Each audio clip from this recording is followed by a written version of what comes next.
Hi, and this is the second video blog review I'm doing, and this time is for Alyson from Paranormal Pursuits, and her blog is about ghosts, strange creatures, and urban legends. So let's go over there and see what it looks like.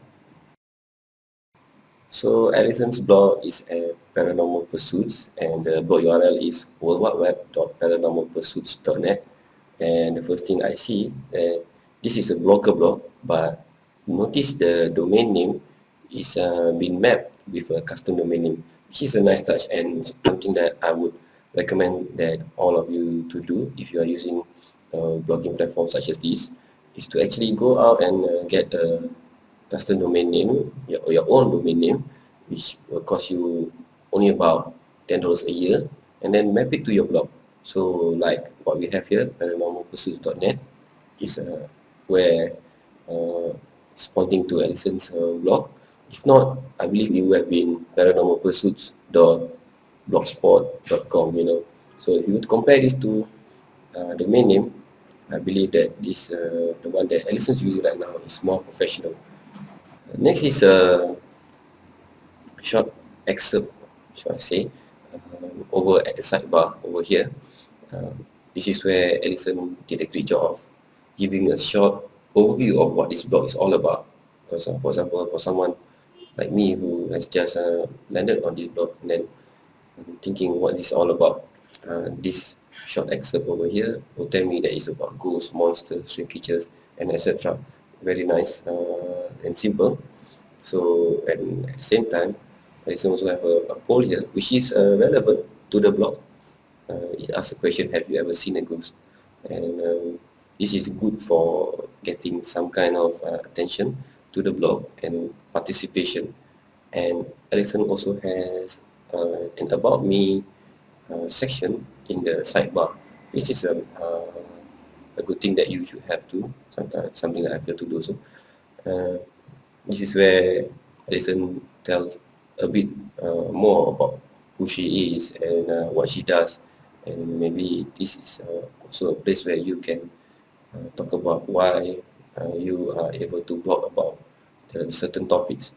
And the problem over here is I wouldn't recommend anyone to use um, a, a simple link like this to for people to get your email address, because it can be harvested by robots or spammers, and you will see a lot of spam coming into your inbox. So try to use some kind of contact form instead, where your email address is not seen, and people can still send you a legitimate email, for example.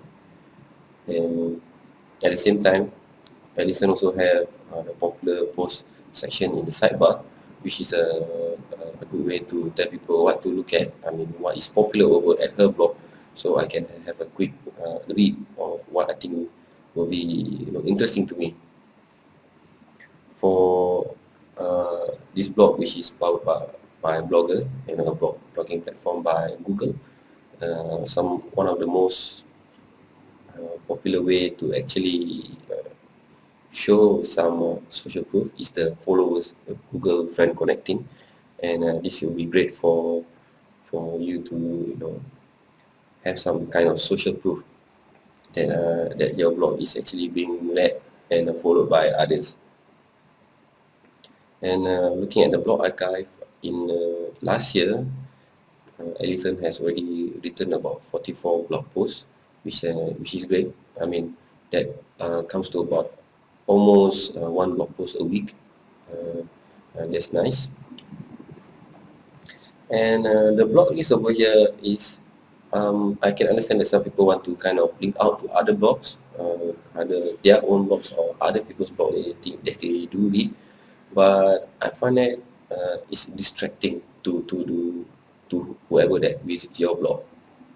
And I think the better way, if you want to kind of link to out to other blog, mention it in your blog post, and that way also the search engine will look at it as having more weight, like what she has done over at this current weekly news roundup, where I can see that she has linked out to other blogs and other articles, which is a much better way to actually link out to other blogs instead of just a blog roll or my blog list like over here we have in the sidebar.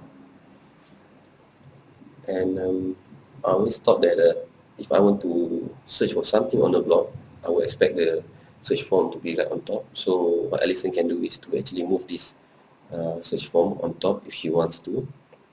And another distraction which I think I know, it's a good thing to kind of support the cause, but in this over at this blog, I think it's not relevant. I mean, the blog is about paranormal activities, but Save Japan Dolphins or Oceanic Preservation Society is I don't think it's somewhat relevant to the blog.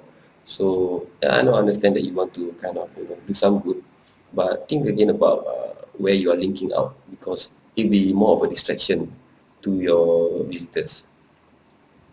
And if I were to go right down near the footer of the blog, I can see that Alyson also has some Amazon ads down there. And is okay, some new bloggers have this dilemma whether they should put ads or not on their blog, and even if they do, they kind of put it so discreetly, and for Alyson is right down at the bottom.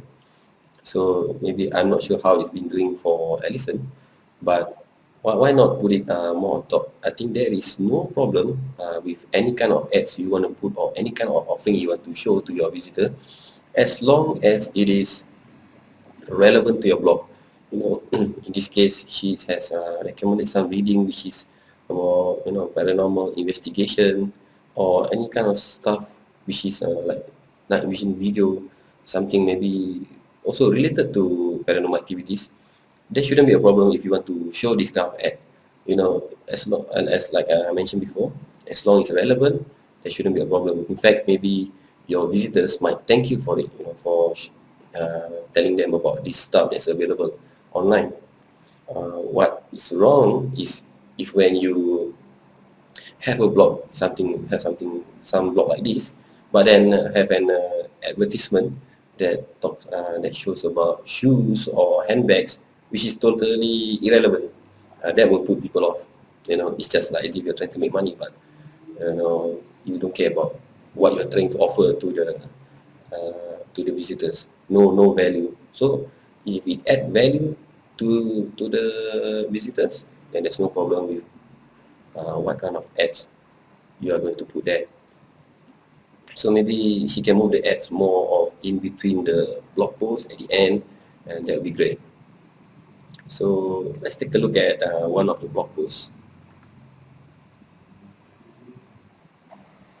So I'm using this blog post as an example, and looking at it, I would prefer if Alyson could actually break up or the paragraph into smaller, shorter paragraphs, so that it be not too long and draggy for me to read. Maybe it's just me, but I think if shorter paragraphs which spans about between 1 to 3, maybe even 4 lines would be just nice. Anything longer would be looks a bit tiring to read. And this blog also has this link within widget at the end of every blog post, and I believe all this should have some picture. Maybe my connection isn't behaving today, but this is a nice way for you to get visitors to continue reading your blog, and especially with pictures that will help a lot. And yeah, for the comments form, here we have simple one, and anyone can log in with their Google account or live journal and etc. And they can even leave anonymous comments. So that is a great way to cut down on the barrier of people leaving a comment. So I would recommend you do that. And another one is for this, again, this small social sharing buttons. It would be better if Alyson could change it for something more bigger and obvious, because right now it's a little small, to create an impact. Other than that, Alyson has chosen a nice color scheme. As you can see, if I were to go back to the home page, we can see that Alyson has used a bluish kind of theme, and the color kind of complement each other using different shades of blue for the post area, the background, the links. They complement each other, so it's nice. It's not too flashy and it kind of hurts the eye. So this is one thing that you need to take note of for new bloggers. If you want to design your own blog, have a bit of care for color scheme. So maybe you like a certain color, but certain colors go well with each other, and try not to overdo it. And okay, that's all I have for Alyson's blog, Paranormal Pursuits. And if there's one more thing I can add is maybe Alyson want to have an opt-in form in the sidebar right on top, maybe around this area. So those who actually have come to the blog, and they are interested to read it later. I mean, for when there are new updates, they can be updated through email. So that's one thing maybe Alyson want to do. All in all, not something that I come across frequently, but I kind of like the simplicity of it, and kind of interesting to actually read. So good luck to Alyson, and hopefully she can implement some of the recommendations that I've said over here.